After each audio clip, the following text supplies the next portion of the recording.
They say you gave us birth, we didn't ask to be born. And that one line sums up the problem of Gen Zs, a generation allergic to gratitude but addicted to entitlement. They call themselves woke but can't wake up on time. They want to heal but panic when the Wi-Fi drops. They crave freedom but collapse without a plan. They chase peace but live on notification. They talk about mental health while doom scrolling till 3 a.m. They read one quote and call it philosophy, watch two podcasts and call it awareness, post a reel and call it impact.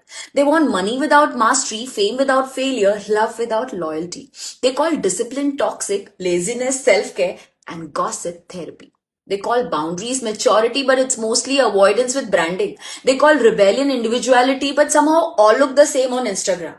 They say, I need space, but can't stand silence. They call sarcasm humor, because truth sounds offensive. They call opinions knowledge, feelings facts, and confusion growth. They call everything toxic except their own entitlement. They don't pray, they manifest. They don't work, they align energy. They want to save the planet but can't save battery. They want to change the system but won't change a single habit. They call it burnout, it's boredom. They call it self-expression, it's validation with filters. They call therapy transformation but skip the homework. They blame parents, capitalism, astrology, Mercury retrograde. Everyone but the mirror.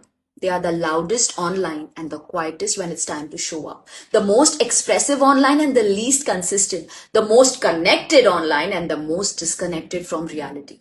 Gratitude builds nations, entitlement builds excuses. And that's the real inheritance gap no one wants to talk about.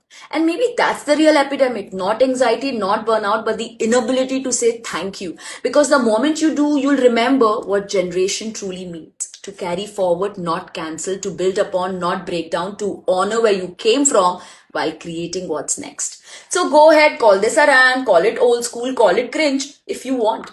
But before you post your next quote about self-love, maybe just pause and look back. Because you can't create a future while being ungrateful for the hands that build your present.